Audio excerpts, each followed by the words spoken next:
हरे हरे महादेव, जय भोलेनाथ। दोस्तों, आज की इस वीडियो में आपको आज हरितालिका तीज व्रत की कथा सुनाने जा रही हूँ। एक बार भगवान शिव ने पार्वती जी को उनके पूर्व जन्म का स्मरण कराने के उद्देश्य से इस व्रत के महत्व की कथा कही थी। श्री भोले शंकर बोले, हे गौरी, पर्वतराज हिमालय पर स्थित गंगा के तट पर तुमने अपनी बाल्यावस्था में 12 वर्षों तक अधोमुखी होकर घोर तप किया था। इतनी अवधि तुमने अन्न न खाकर पेड़ों के सूखे पत्ते चबाकर व्यतीत किए। माघ की विकराल शीतलता में तुमने निरंतर जल में प्रवेश करके तप किया। बैसाख की जला देने वाली गर्मी में तुमने पंचाग्नि से शरीर को तपाया। श्रावण की मूसलधार वर्षा में खुले आसमान के नीचे बिना अन्न जल ग्रहण किए समय व्यतीत किया। तुम्हारे पिता तुम्हारी कष्ट साध्य तपस्या को देखकर बड़े दुखी होते थे, उन्हें बड़ा क्लेश होता था। तब एक दिन तुम्हारी तपस्या तथा पिता के क्लेश को देखकर नारद जी तुम्हारे घर पधारे। तुम्हारे पिता ने हृदय से अतिथि सत्कार करके उनके आने का कारण पूछा। नारद जी ने कहा, गिरिराज, मैं भगवान विष्णु के भेजने पर यहाँ उपस्थित हुआ हूँ। आपकी कन्या ने बड़ा कठोर तप किया है, इससे प्रसन्न होकर वे आपकी सुपुत्री से विवाह करना चाहते हैं। इस संदर्भ में आपकी राय जानना चाहता हूँ। नारद जी की बात सुनकर गिरिराज गद्द हो उठे। उनके तो जैसे सारे क्लेश ही दूर हो गए। प्रसन्नचित होकर वे बोले, श्रीमान, यदि स्वयं विष्णु मेरी कन्या को वरण करना चाहते हैं तो भला मुझे क्या आपत्ति हो सकती है। वे तो साक्षात ब्रह्मा है। हे महर्षि, यह तो हर पिता की इच्छा होती है कि उसकी पुत्री सुख संपदा से युक्त पति के घर की लक्ष्मी बने। पिता की सार्थकता इसी में है कि पति के घर जाकर उसकी पुत्री पिता के घर से अधिक सुखी रहे। तुम्हारे पिता की स्वीकृति पाकर नारद जी विष्णु के पास गए और उनसे तुम्हारे विवाह के निश्चित होने का समाचार सुनाया। मगर इस विवाह संबंध की बात जब तुम्हारे कान में पड़ी तो तुम्हारे दुख का ठिकाना न रहा। तुम्हारी एक सखी ने तुम्हारी इस मानसिक दशा को समझ लिया और उसने तुमसे उस विचित्रता का कारण जानना चाहा। तब तुमने बताया, मैंने सच्चे हृदय से भगवान शिव शंकर का वरण किया है, किंतु मेरे पिता ने मेरा विवाह विष्णु जी से निश्चित कर दिया। तो पार्वती जी ने कहा, मैं विचित्र धर्म संकट में हूँ, अब क्या करूँ। प्राण छोड़ देने के अतिरिक्त अब कोई भी उपाय शेष नहीं बचा है। तुम्हारी सखी बड़ी ही समझदार और सूझबूझ वाली थी। उसने कहा, सखी, प्राण त्यागने का इसमें कारण ही क्या है। संकट के मौके पर धैर्य से काम लेना चाहिए।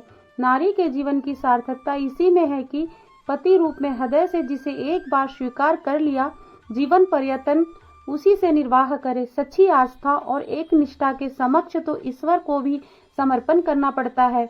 मैं तुम्हें घनघोर जंगल में ले चलती हूँ, जो साधना स्थली भी हो, और जहाँ तुम्हारे पिता तुम्हें खोज भी न पाए, वहाँ तुम साधना में लीन हो जाना। मुझे विश्वास है कि ईश्वर अवश्य ही तुम्हारी सहायता करेंगे। तुमने ऐसा ही किया। तुम्हारे पिता तुम्हें घर पर न पाकर बड़े दुखी तथा चिंतित हुए।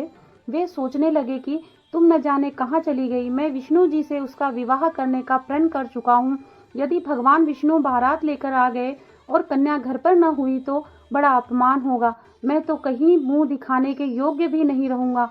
यही सब सोचकर गिरिराज ने जोर शोर से तुम्हारी खोज शुरू करवा दी। इधर तुम्हारी खोज होती रही और उधर तुम अपनी सखी के साथ नदी के तट पर एक गुफा में मेरी आराधना में लीन हुई। भाद्रपद शुक्ल तृतीया को हस्त नक्षत्र था। उस दिन तुमने रेत के शिवलिंग का निर्माण करके व्रत किया। रात भर मेरी स्तुति के गीत गाकर जागी। तुम्हारी इस कष्ट साध्य तपस्या के प्रभाव से मेरा आसन डोलने लगा। मेरी समाधि टूट गई। मैं तुरंत तुम्हारे समक्ष जा पहुंचा और तुम्हारी तपस्या से प्रसन्न होकर तुमसे वर मांगने के लिए कहा। तब अपनी तपस्या के फलस्वरूप मुझे अपने समक्ष पाकर तुमने कहा, मैं हृदय से आपको पति के रूप में वरण कर चुकी हूँ।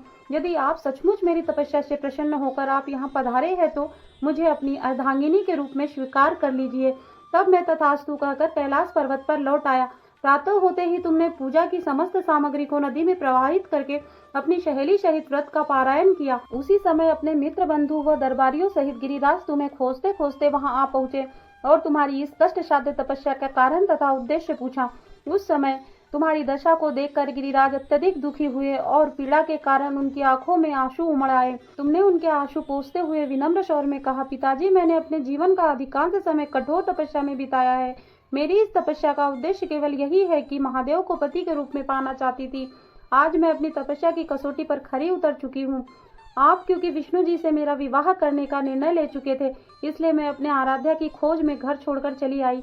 अब मैं आपके साथ इसी शर्त पर घर जाऊंगी कि आप मेरा विवाह विष्णु जी से न करके महादेव जी से करेंगे। गिरिराज मान गए और तुम्हें घर ले गए। कुछ समय के पश्चात शास्त्रों युक्त विधि विधान पूर्वक उन्होंने हम दोनों को विवाह सूत्र में बांध दिया। हे पार्वती, भाद्रपद की शुक्ल तृतीया को तुमने मेरी आराधना करके जो व्रत किया था, उसी के फलस्वरूप मेरा तुमसे विवाह हो सका। इसका महत्व यह है कि मैं इस व्रत को करने वाली कुंवारियों को मनोवांछित फल देता हूँ। इसलिए सौभाग्य की इच्छा करने वाली प्रत्येक युवती को यह व्रत पूरी एक निष्ठा तथा आस्था से करना चाहिए। हर हर महादेव। ओम नमः शिवाय।